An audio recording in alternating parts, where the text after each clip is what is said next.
지난 한 해 제가 여러분과 함께 나눈 하나님의 이야기를 한 단어로 표현하자면 뭐가 있을까 생각해 봤더니 바로 그것은 아마 사랑이지 않았을까 생각합니다. 우리를 향한 하나님의 그 한없는 사랑, 조건 없이 베풀어 주시는 사랑, 아들을 내어주시기까지 사랑한 그 형용 못할 사랑, 그 사랑을 받는 저와 여러분 이제 어떤 존재인가? 종이 아니라 무슨 능력을 인정받아야 되고 성과를 내야 되고 하는 직원이 아니라 그냥 그 존재만으로도 사랑받는 하나님의 자녀다. 더 나아가서 그 하나님의 나라의 왕권을 이어받은 그 사랑의 아들의 나라의 상속자가 되어서 이제 하나님과 이 세상을 치유하고 회복하는 하나님과 동역하는 존재가 되었다. 그것이 바로 하나님께서 우리에게 베풀어 주신 사랑의 실체이자 실제라는 사실입니다. 이렇게 저와 여러분은 하나님으로부터 놀라운 사랑을 받는 존재인 줄 믿습니다. 그 종이 아니라 사랑받는 자녀로 살아간다는 그 신분과 소속과 이 존재의 변화를 제가 2022년 한 해 동안 나눴던 것 같아요. 그러면서 연말에 제가 스스로 목회 결산을 한번 해봤습니다. 지난 한 해 나는 하나님 앞에서 어떠했는가? 혹시 부끄럽지는 않은가? 칭찬받을 만 했는가? 고민을 하는데 사실 인간적인 마음에서는 굉장히 부끄럽고 송구스럽더라고요. 과연 이게 나의 최선이었을까? 내가 정말 이 목회를 잘 하고 있는가? 내가 가고자 하는 이 방향이 하나님의 방향과 정말 일치하는 게 맞을까? 사실 연초에 2022년 연초에 은혜의 해다, 아직도 지금 현수막이 뒤에 있는데 은혜의 해다라고 선포하면서 이제 쉬자, 안식을 하자라고 했잖아요. 이렇게까지 쉬어도 되는가? 우리 이제 쉬면서 체질 개선을 한다고 했는데 체질 개선을 한답시고 이렇게까지 사역을 멈추고 달리지 않아도 괜찮은가?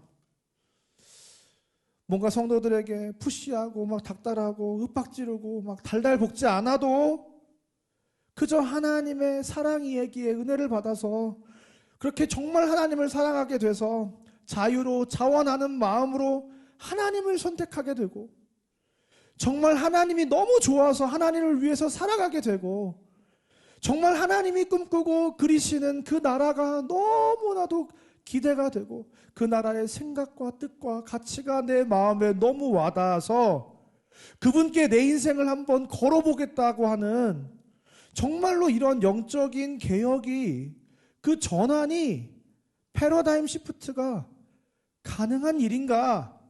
혹시 내가 허상을 쫓고 있진 않은가? 내가 신기루를 잡으려고 하는 건 아닐까? 사람이 그렇게 쉽게 변하는 줄 아나? 인간을 너무 긍정적으로 보고 있지는 않나? 평생 종교인으로 살았던 사람들이 자녀로 살아가는 게 그렇게 한 번에 쉽게 변하나? 그런 의문이 들면서 한편으로 또 이런 마음이 드는 겁니다. 하지만 하나님의 사랑은 크고 놀랍지 않냐는 것입니다. 하나님이 변화시키지 못할 사람이 있냐는 것입니다. 우리가 믿고 우리가 붙들고 있는 그 복음의 능력이 그렇게 힘이 없고 무기력하냐는 것이에요. 그렇다면 우리가 예수님을 믿을 이유가 뭐가 있어요? 제가 목회자가 될 이유가 무엇이 있고 제가 이곳에서 여러분에게 하나님의 말씀을 나누고 설교할 이유가 무엇이 있냐는 겁니다. 하나님의 복음이 아무 능력이 없다면 예수 그리스도의 사랑이 사람을 변화시키지 못한다면 우리가 왜 복음을 읽고 이 자리에 앉아서 예배를 드리냐는 거예요. 그렇지 않다는 것입니다. 여러분 예수 그리스도의 피에 예수 그리스도의 복음에 능력이 있는 줄 믿습니다. 여러분 그 믿음을 가지고 지난 1년간 제가 진짜 하나님의 사랑 이야기를 밑빠진 독에 물 붓는 심정으로 계속 부어봤습니다. 그런데 여러분 결과는 어떻습니까? 우리 상곡교회 대단히 가시적인 어떤 사람들이 봤을 때 또 다른 교회 사람들이 봤을 때 상곡교회 대단하다, 와 엄청나다, 가시적인 부흥이 있다 이런 결과가 우리 안에 있었습니까? 사실 수치상으로 사람의 시선으로 봤을 때 사람의 기준으로 봤을 때 우리 상곡교회 2022년은 대단한 성공을 이루지는 못했습니다. 어쩌면 다른 사람들이 봤을 때는 실패했다고 생각할 수도 있어요. 사실 그래서 연말에 제 마음이 그렇게 편하지는 않더라고요. 사실 부끄러운 제 마음속에는 이런 마음들이 있었던 것 같아요. 영적이고 내적인 부흥을 갈망하는 마음이 있으면서도 그렇게 됐을 때 뭔가 가시적인 어떤 부흥이 같이 수반되지 않을까 하는 마음의 기대가 있었던 것 같아요. 그래서 연말에 마음이 조금 무거운 거예요. 그러면서 그러면 2023년에는 내가 뭐라도 해야 될까? 뭔가 더 사역의 드라이브를 걸어야 되나? 그렇게 하는 게 정말 맞나? 그렇게 하지 않기로 내 마음을 결정했는데 그렇게 막 고민하고 2023년에 대해서 고민을 하고 또 마음을 정하지 못하고 있을 때 2022년 마지막 날 12월 31일에 멍때림에서 우연히 성도님 한 분을 만났는데 성도님이 갑자기 그러시는 거예요. 자기가 정말 이제 나는 신앙생활은 끝났다고 생각했대요. 나는 진짜 예수님과 결별이다. 이제 믿음에서 나는 멀어지겠다라고 생각을 했는데 제가 처음 교회 와서 했던 설교 그 피투성이라도 살라는 그 설교를 듣고 피투성이라도 살라. 내가 그 말씀을 붙잡고 다시 믿음 생활을 시작하게 됐대요. 그러면서 1년 동안 함께 예배를 하면서 목사님의 설교를 듣는데 목사님의 설교에 관통하는 주제가 있더라는 거예요. 그게 하나님의 사랑이구나. 매 시간 하나님의 사랑에 대해서 말씀하시는데 그 말씀을 듣고 자기가 믿음이 생기더라는 거예요. 하나님이 나를 얼마나 사랑하시는지 내가 얼마나 사랑받는 하나님의 자녀인지 깨달아지고 이제 다시 신앙생활을 할 수 있겠다. 정말 이제 믿음 안에서 서서 하나님을 예배하는 자로 살아갈 수 있겠다는 확신을 얻었다는 거예요. 그러면서 저한테 감사하다고 뜬금없이 갑자기 말씀을 하시는데 그냥 그 순간 2022년 마지막 날 하나님께서 사람의 세상의 평가 말고 이게 너의 목회 평가서라고 말씀하시는 것 같았어요. 다행이다. 낙제는 아니구나 하고 마음에 안심을 얻었습니다. 여러분 우리가 참 부족하지만 하나님께서 저와 여러분 이 상곡교회를 붙들어 사용하고 계신 줄 믿습니다. 2022년 상곡교회는 은혜를 선포하고 마치 땅이 쉼을 얻고 숨을 쉬고 양분을 얻는 하나님이 이제 새 시대에 이 상곡교회를 통해 새로운 방법으로 일하실 수 있도록 방향을 전환하기 위한 멈춤의 순간, 안식의 해를 보냈습니다. 여러분 이 상곡교회 2022년을 하나님께서 계획하시고 이끄시고 받으신 줄 믿습니다. 여러분 그렇게 우리 상곡교회는 2022년 동안 안식과 쉼을 통해 하나님께만 집중해보고 우리 신앙에 불필요한 불순물들이 무엇이었는지를 살펴보고 제거하는 회복의 시간을 가졌습니다. 이를 통해서 하나님의 사랑받는 자녀로 전환하고 종교 중독에서 복음 사랑으로 전환하고 그냥 묻지도 따지지도 않고 맹목적으로 순종하는 종이 아니라 여호와의 회의에 참여해서 천국에 결의된 사항들을 이 땅에 풀어내는 예수님을 대신해서 이 땅을 다스리고 통치하는 놀라운 존재로의 전환을 시작한 줄 믿습니다. 그렇다면 이제 2023년 우리는 무엇을 해야 하는가를 제가 오늘 나누기 원합니다. 여러분 이제 그러면 변화된 존재, 정말 존재의 혁명 이후에 이제 우리는 그 존재의 부르심에 합당한 삶을 살아야 되겠다. 구체적으로 그 존재로서 어떻게 살아가야 하는가에 대한 비전을 나누어야 할 것 같아요. 그 구원받아서 변화된 존재, 그 성도가 이제 구체적으로 어떻게 살아가야 되는가, 그 기능과 역할에 대해서 나누어야 할 것 같습니다. 그러나 그보다 앞서서 우리가 해결해야 할 한 가지 숙제가 있더라는 거예요. 여러분 미국 교회에서 찬양 인도를 하거나 설교를 할 때 목사님들이 나와서 이렇게 얘기해요. 우리는 어떻게 합니까? 사랑하는 상곡의 성도 여러분 하고 제가 말을 하잖아요. 그런데 미국 교회에서는 Come on church, Hey church. 성도님들을 부를 때 이렇게 모여있는 성도님들을 부를 때 교회라고 부르더라는 거예요. 사랑하는 상곡의 성도 여러분이 아니라 사랑하는 상곡교회 여러분 이렇게 말하더라는 거예요. 지난주에 우리는 원로 목사님으로부터 성도의 정체성이 무엇인지에 대해서 함께 배웠습니다. 그런데 오늘은 그 성도의 정체성이 조금 더 확장된 개념의 성도는 무엇인가에 대해서 함께 나눠보려고 합니다. 여러분, 우리가 수년간 또 수십 년간 신앙생활을 하시는 분들도 계시고 또 교회 온 지 얼마 안 되시는 분들도 계세요. 이제 우리 신앙생활을 하는데 어떻게 해요? 내가 묵상을 하고 내가 기도를 하고 내가 헌금을 하고 내가 봉사를 하고 내가 전도를 해요. 신앙생활을 하는 주체가 우리는 나라고 생각할 때가 많이 있다는 거예요. 왜냐하면 내가 믿었고 내가 구원받았고 내가 천국을 가는 거니까 신앙생활은 내가 하는 거다. 나랑 하나님이 하는 거라고 생각할 때가 많이 있다는 거예요. 그래서 우리는 이제 구원받아서 지식에까지 새롭게 하심을 입었으니 우리는 하나님의 형상에 따라 하나님의 뜻에 따라 이제 내가 나란 존재가 무엇을 하면 되냐? 내가 이제 무엇을 할까라고 우리는 포커스를 맞추게 된다는 거예요. 근데 바로 여기서 성도라는 개념의 확장이 필요하다는 거예요. 구원은 나 구원받았네 로 끝나는 게 아니에요. 그 찬양 끝까지 불러보면 어떻게 돼요? 나 구원받았네? 너 구원받았네?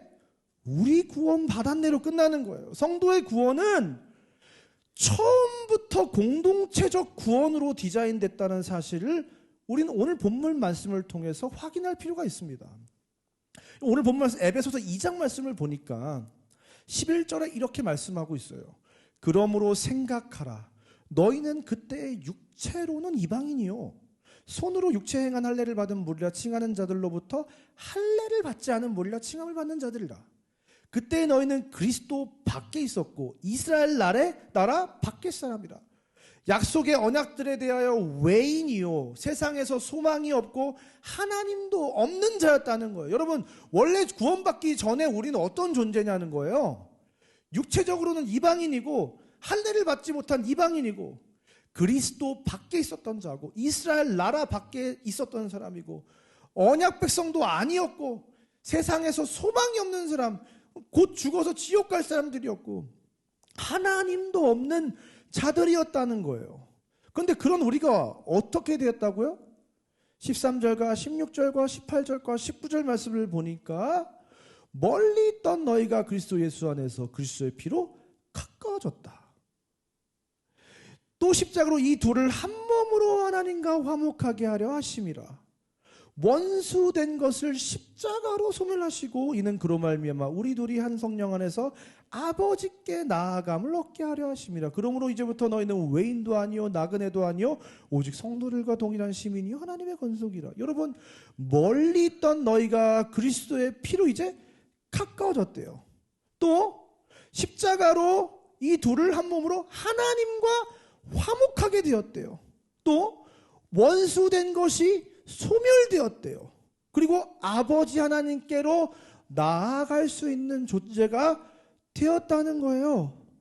그리고 이제 우리는 하나님의 권속이다, 하나님의 자녀가 되었다는 거예요. 그런데 여기서 우리가 주목해야 될 것은 무엇이냐면 그리스도의 피로 가까워졌다고 할 때 그리스도의 피로 우리가 하나님과 가까워졌다는 게 아니라는 거예요.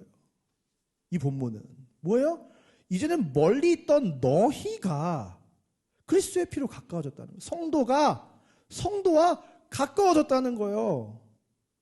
너희가 하나님과 화목하게 되었는데 어떻게 화목하게 되었다고요? 이 둘을 한 몸으로 하나님과 화목하게 하셨다는 거예요. 내가 하나님과 화목하게 된 게 아니라 성도가 한 몸이 되어서 한 덩어리로 하나님과 화목하게 되었다는 거예요. 원수된 것을 십자가로 소멸하셨다고 했는데 이 원수되었던 것이 우리가 하나님과 원수되었는데 하나님과 원수된 것이 소멸되었다는 것이 아니라 우리가 사실은 원수들이었는데 서로 완전 원수, 철천지 원수였는데 한번 얘기해볼까요? 너는 나의 원수였어. 한번 해볼까요? 시작. 원수는 외나무 다리에서 만나는 게 아니라 교회에서 만나는, 교회에서 만나가지고 지금 이제 우리는 원래 원수였는데 어떻게 되는 거예요? 원수가 된 것이 십자가로 소멸이 되었다는 거예요. 너희가 가까워졌다. 우리가 서로의 원수된 것이 소멸됐다.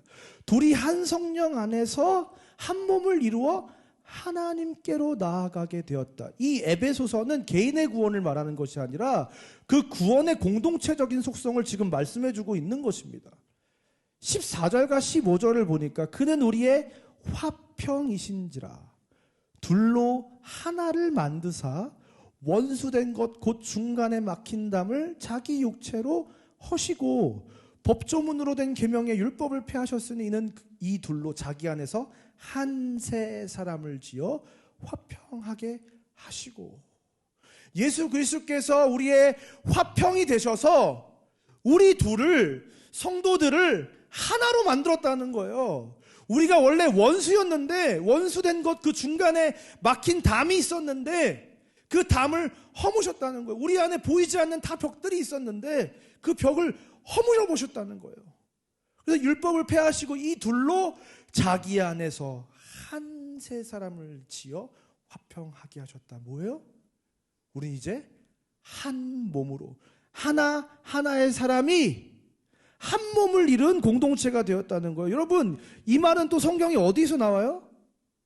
둘이 한 몸을 이루는 거는 마치 부부가 하나 되는 것처럼 성도와 성도는 언약 백성으로 묶여서 한 몸이 된다는 거예요. 그만큼 친밀한, 우리는 전혀 느끼지 못하지만 여기 있는 성도님과 저기 있는 성도님이 서로 인사도 안 하는 성도님일 수도 있지만 사실은 이제 우리는 한 몸이라는 것입니다.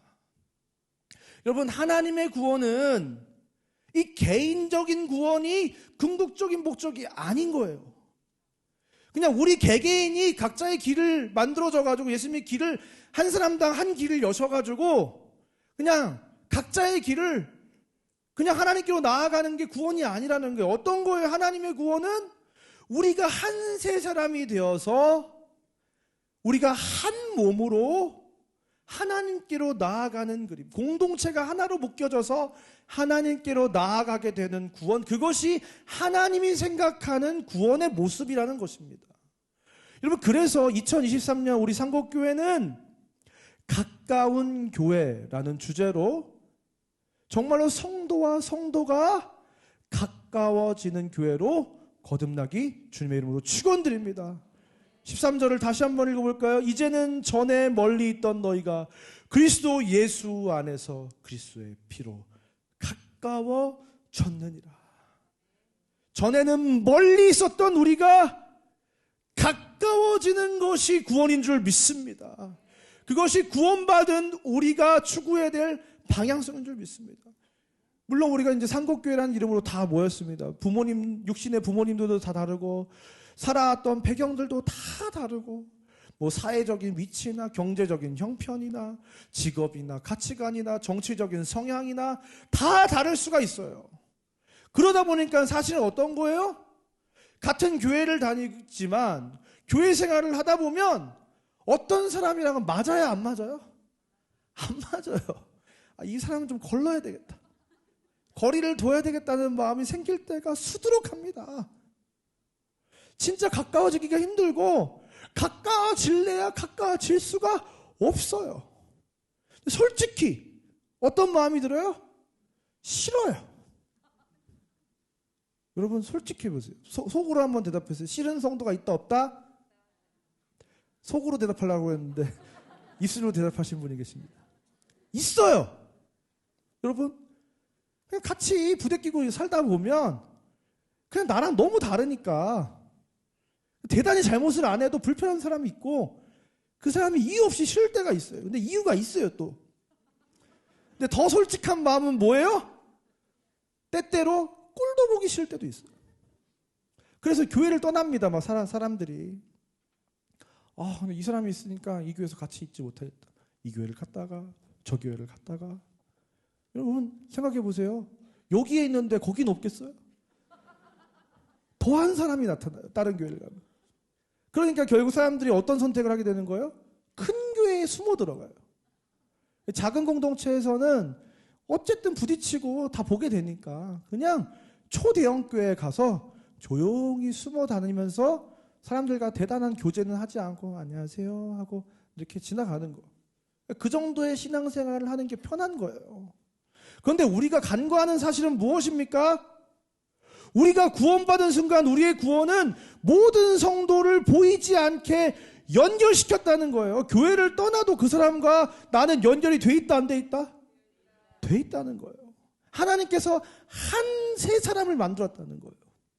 우리는 한 명의 세 사람이에요. 그래서 로마서 12장에서 뭐라고 가르쳐주고 있습니까?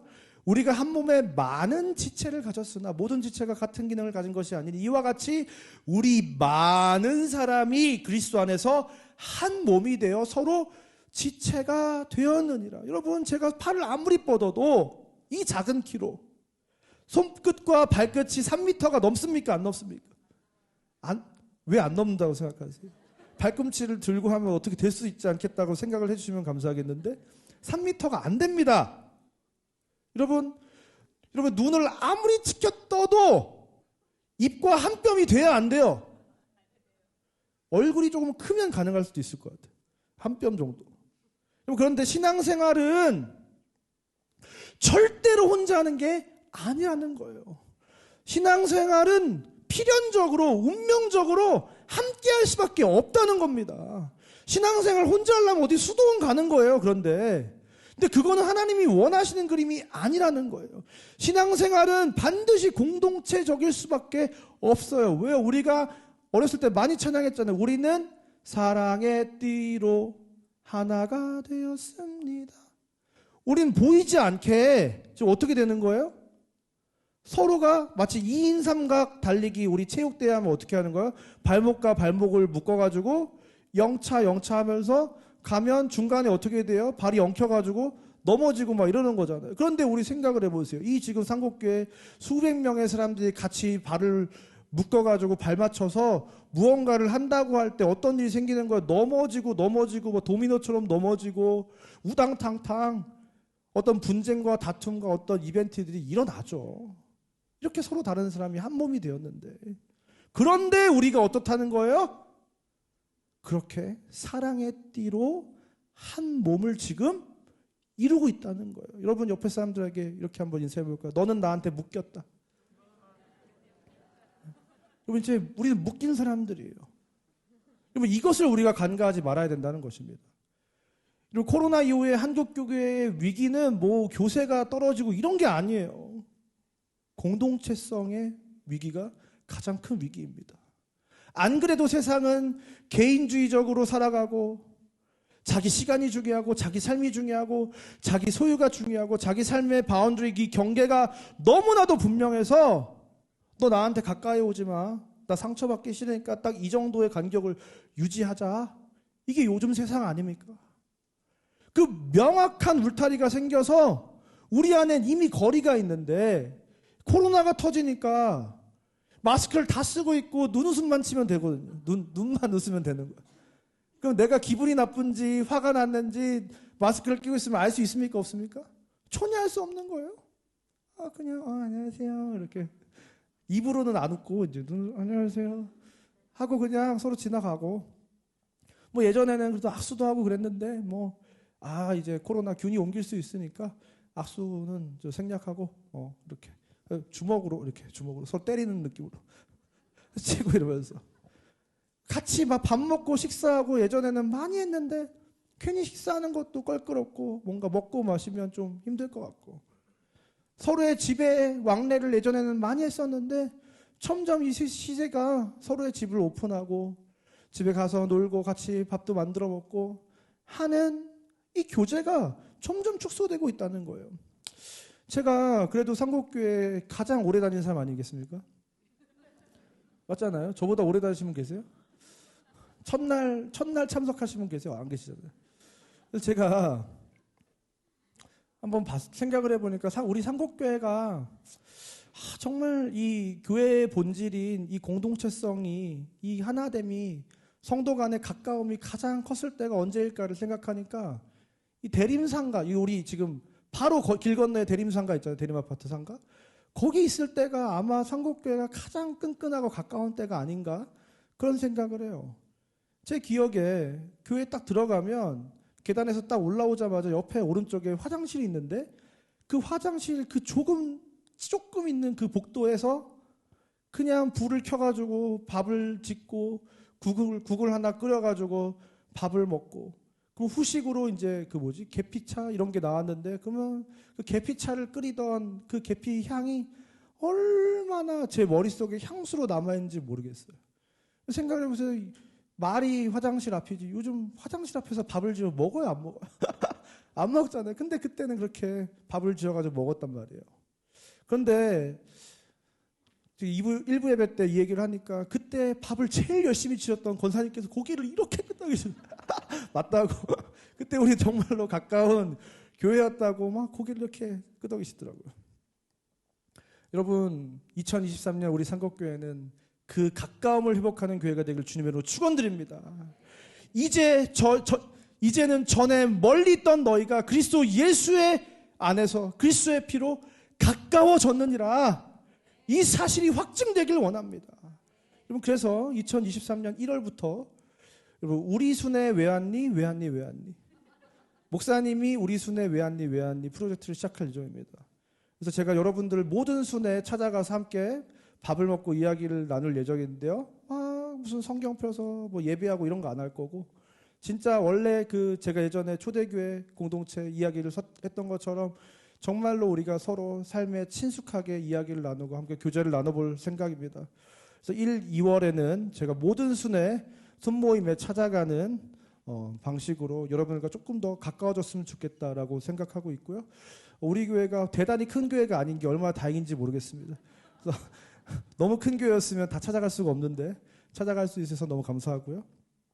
여러분, 이렇게 우리 2023년에 우리 상곡교회 서로가 서로의 얼굴을 마주하고 밥도 먹고 차도 마시고 함께 부딪히면서 원래 보이지 않게 하나로 묶여 있었던 것이 선명하게 눈에 보여지는 확증되는 정말로 가까운 교회, 상곡교회가 되시기를 주님의 이름으로 축원드립니다.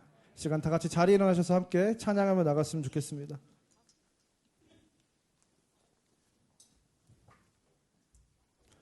설교가 너무 빨리 끝나서 당황하신 것 같은데요. 앞으로 최선을 다해 보도록 하겠습니다.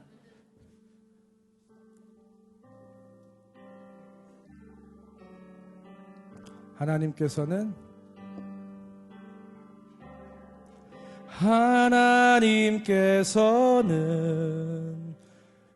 우리의 만남을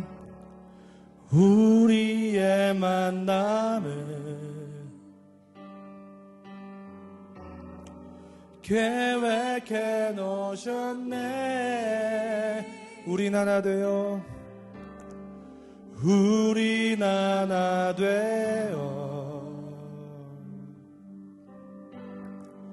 어디든 가리라 주 위에 서라면 무엇이든 하리라. 당신과 함께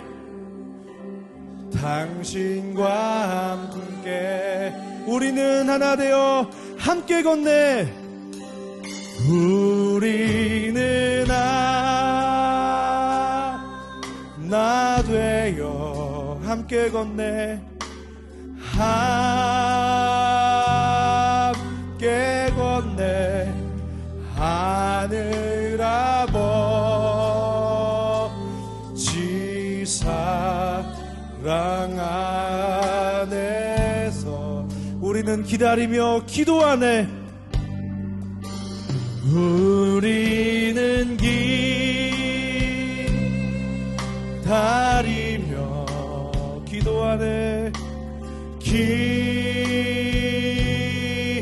기도하네.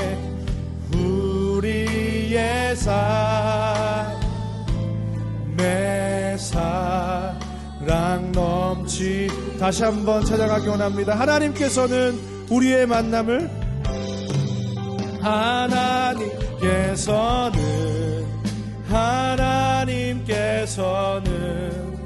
우리의 만남을 계획해 놓으셨네. 우리는 하나 되어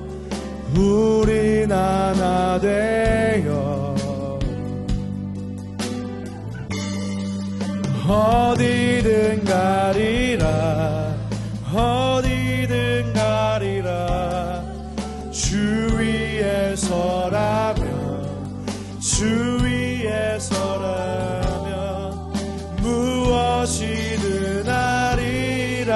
우리가 함께 주님의 일을 이뤄가기 원합니다. 당신과 함께 우리는 하나 되어 우리는 하나 되어 함께 건네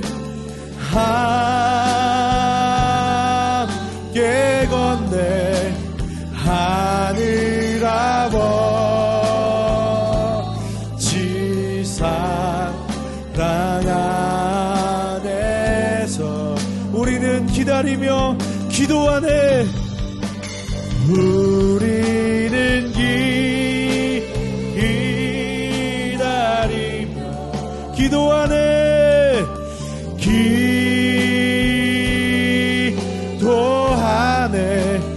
우리의 삶. 우리 마지막으로 다시 한번 고백하며 나아가기 원합니다.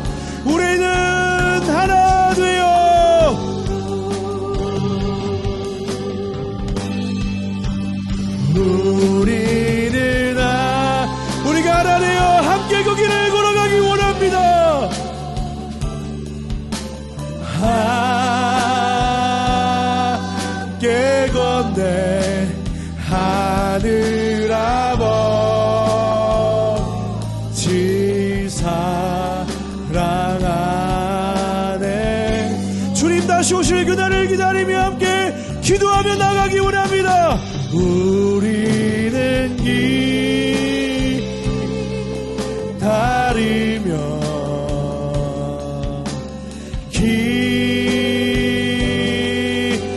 기도하네.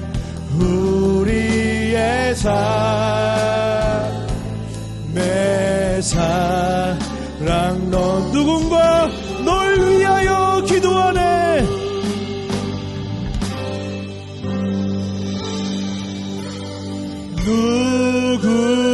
누구가 널 위하여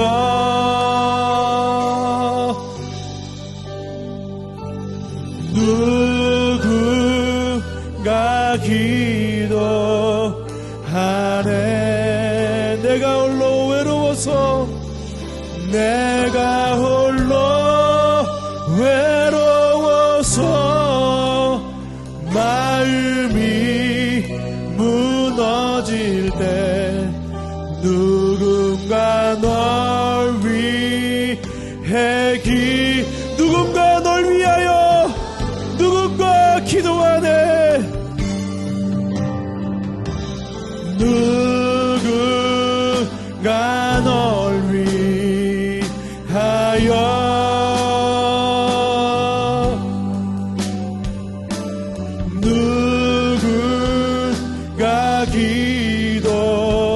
기도하네.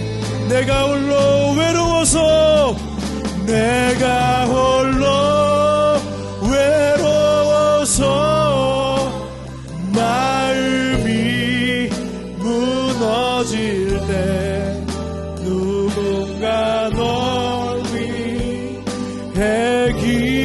기도하네.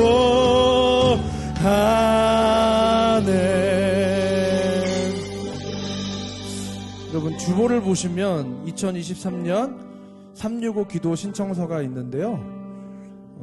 기도 신청서에 이름과 전화번호를 적으시고 이렇게 본인이 하실 수 있는 시간에 체크를 하셔서 이곳 교회 본당에 나오셔서 기도를 해야 되겠다는 생각을 했어요. 제가 지난주 한 주 동안 상곡교회 안에 정말로 질병으로 인해서 고통당하신 분들을 위해서 잠자기 전에 침상에서 저희 아내와 함께 기도하는데 하나님이 그렇게 제 마음을 주시는 거예요. 우리 서로 한 지체이고 가족인데 함께 그들을 위해서 기도하는 그 가까움이 회복돼야 된다는 거예요. 여러분 정말로 우리 교회 안에 힘들고 어렵고 마음이 지치고 정말 답답하고 삶의 일들이 풀리지 않고 질병으로 인해서 회복되지 않는 것들을 위해서 고통받는 자들이 참 많이 있습니다.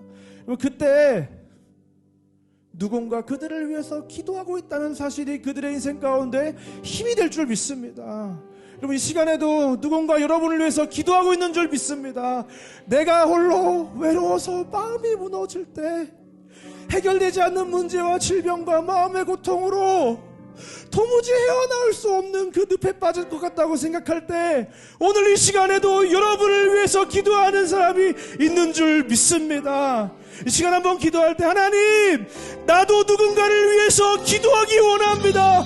나도 누군가의 아픔에 동참하기 원합니다. 하나님, 우리 상곡교회를 지체로 한 몸으로 부르셨는데 하나님, 나도 그 아픔이 내 아픔이 되기 원합니다. 하나님, 우리의 기도에 응답해 주시옵소서. 이 시간 하나님의 응답을 기대하며 주님의 이름을 부르고 간절히 기도하며 나가겠습니다. 주여, 하나님, 아픔 가운데 있는 주체가 있습니까? 하나님, 정말로 하나님 해결할 수 없는 인생의 문제로 고통하는 주제가 있습니까? 하나님, 그들을 위하여 하나님, 나도 기도하기 원합니다. 하늘 보좌에서 하나님, 그들을 위해서 중보하시는 예수 그리스도 그 성령과 더불어 하나님, 우리도 그들을 위하여 하나님 기도하며 나가기 원합니다. 하나님, 우리 상곡교회가 서로를 위해서 관심을 갖고 그들을 향한 마음을 두고 기도하는 교회가 되기 원합니다. 하나님, 이 전에서 함께 예비하는 그 지체들이 그들의 마음이, 그 삶이 하나님, 그 질병들이 해결되도록 하나님, 내 몸이 아픈 것처럼 내가 기도하기 원합니다. 주님, 그 가까운 마음이 먼저 회복될 수 있도록 우리가 서로를 향한 기도하는 기도의 공동체가 될 수 있도록 하나님 붙들어 주시옵소서. 우리 상곡교회가 2023년에 가까운 교회가 되기 원합니다.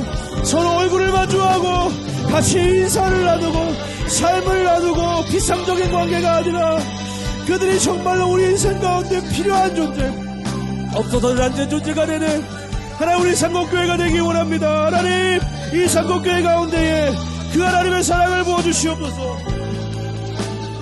그 하나님의 은혜를 부어주시옵소서. 사랑할 수 없는 형제들이 하나님 사랑할 수 있게 되고 미움과 시기와 질투와 원망이 사라지는 하나님, 정말로 서로를 사랑하는 하나님 가족과 같은 공동 될 수 있도록 오 하나님 역사하시고 우리 안에 그 하나님의 사랑을 충만하게 부어주시옵소서. 누군가 널 위하여 누군가 기도하는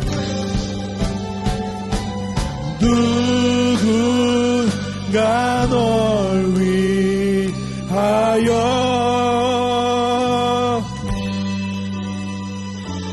누군가 기도하네.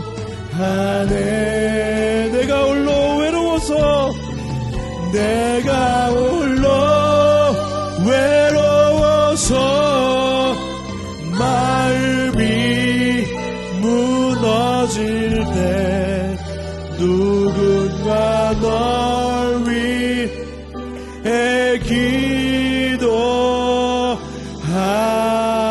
기도하네. 우리를 예수 그리스도의 그 사랑으로 하나 되게 하신 그 하나님을 찬양합니다. 사랑하는 하나님, 참 감사합니다. 오늘 이 시간에도 우리가 이 자리에 나와서 개인의 문제와 삶의 아픔과 우리 안에 있는 질병과 그 모든 것을 내려놓고 수고하고 무거운 모든 짐을 주님 앞에 내려놓고 주님께 우리의 인생을 이탁하게 하시는 것 참 감사합니다. 그런데 하나님, 우리를 구원하실 때 우리 개인이 하나님께로 나아가기 원하시지 않고 우리 공동체가 하나 되어 보이지 않는 그 묶여진 그 사랑의 끈으로 연합되어 함께 손을 부여잡고 무너진 자들을 일으켜 세워주고 눈물을 닦아주고 그 따스한 사랑의 온기를 느낄 수 있도록 품에 안아주는 하나님, 그 사랑의 공동체로 하나 되게 하신 그 하나님의 은혜 참 감사합니다. 그렇게 우리를 상곡교회로, 이 상곡동의 상곡교회로 부르셔서 함께 모이게 하시고 우리가 함께 하나님을 예배하고 하나님께로 나아가게 하신 것 참 감사합니다. 하나님, 우리 상곡교회가 정말로 가까운 교회가 되기 원합니다. 하나님과 가까운 교회가 될 뿐만 아니라 우리 서로가 하나님께서 그 십자가의 수고로 하나 되게 하신 그 하나님을 지키는 우리 상곡교회가 되기 원합니다. 때때로 나와 맞지 않고 나는 너무나도 힘들게 하는 성도가 있을지라도 하나님, 정말로 우리가 주님 앞에 무릎 꿇고 우리의 마음에 그 사랑을 부어주시기를 하나님 정말로 그 관계를 하나님 회복시켜 주시기를 하나님 무릎으로 구하며 주 앞에 나아가기 원합니다. 하나님 교회 안에 정말로 아프고 지치고 도움이 필요하고 정말로 눈물로 가득한 정말로 눈물로 침상을 적시며 해결되지 않는 문제와 특별히 질병의 문제로 정말로 고통하고 신음하는 지체들이 참 많이 있습니다. 우리 상곡교회가 우리 성도들이 하나님 내 자식의 고통인 것처럼 내 몸의 고통인 것처럼 슬퍼하고 아파하며 함께 기도하기 원합니다.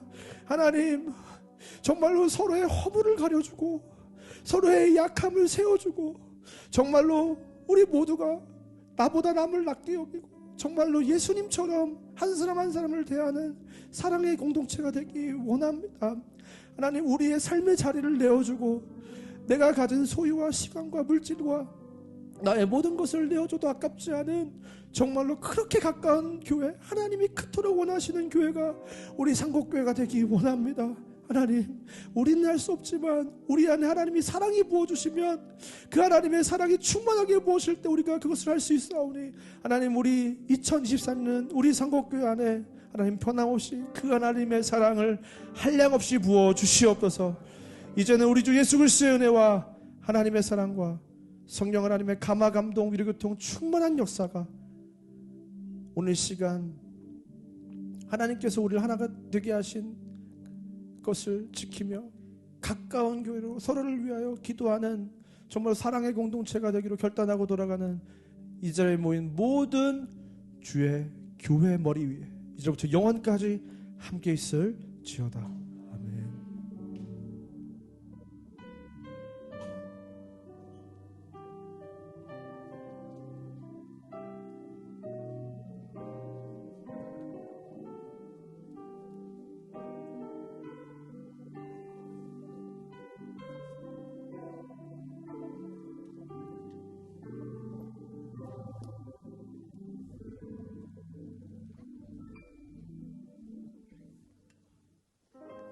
교회 소식입니다. 상곡교회에 새로 오신 분들을 환영합니다. 예배 후에 앞마당 새가족 부스로 오시면 교회 안내를 받으실 수 있습니다. 새가족 교육은 매주 주일 10시 10분 바이블홀에서 진행됩니다. 예배일기 6권, 7권이 출간되었습니다.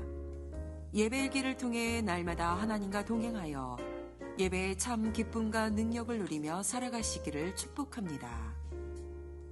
매일 가정예배지가 카톡 플러스를 통해 제공됩니다. 가정예배를 통해 많은 은혜 누리시길 바랍니다. 하나님께 우리의 어깨를 내어드리는 매일 만나 프로젝트를 시작합니다. 가피풀 성경 앱을 설치 후 하나님과 매일 매시간 동행하시기를 소망합니다. 사랑의 연탄 나눔 후원 모금은 지난 주일에 이어 오늘 1부와 2부 예배 후 본관 1층 로비에서 모금이 진행됩니다. 오늘 2부 예배 후 비전센터 2층 초등부실에서 젊은 부부 모임이 진행됩니다. 젊은 부부의 많은 참여를 바랍니다.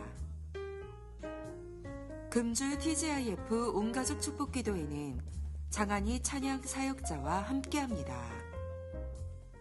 2023년도 365 기도 신청 안내입니다. 본인이 원하시는 시간에 자유롭게 작성하셔서 로비 기도함에 제출 바랍니다. 연말 정산용 기부금 납입 영수증 신청은 필경대에 비치되어 있는 신청서를 작성하신 후 주일은 헌금함에 주중은 사무실로 전달해 주시기 바랍니다. 교육관 1층 어린이 도서관에 비치될 도서와 키즈랜드 레고를 기증받습니다. 깨끗하고 좋은 어린이 동화 세트 또는 전집과 단편 도서, 그리고 레고는 작은 사이즈 제품입니다. 기증품은 교육관 1층으로 가져다 주시길 바랍니다. 수요 할머니 이슬기도회와 전도 모임이 1월 4일 수요일부터 3월 1일 수요일까지 9주간 방학에 들어갑니다. 본당 개방 안내입니다. 오전 개방은 매주 화요일에서 금요일 4시 30분에서 6시 30분, 저녁 개방은 월요일이 추가되어 매주 월요일에서 금요일 6시부터 10시까지입니다. 시간을 참고하셔서 자유롭게 기도하시길 바랍니다. 주일 사역으로 장시간 주차하시는 사역자와 가까운 성도님은 가능한 대중교통을 이용해 주시고 교회 주차장은 장애인, 노약자, 새가족을 위해 양보해 주시면 감사하겠습니다. 온라인 헌금 시 화면을 참고하셔서 헌금의 종류와 헌금자를 정확히 기록해 주시기 바랍니다. 이상으로 교회 소식을 마치겠습니다. 한 주간도 하나님의 은혜와 안정과 평강이 임하시기를 기도합니다.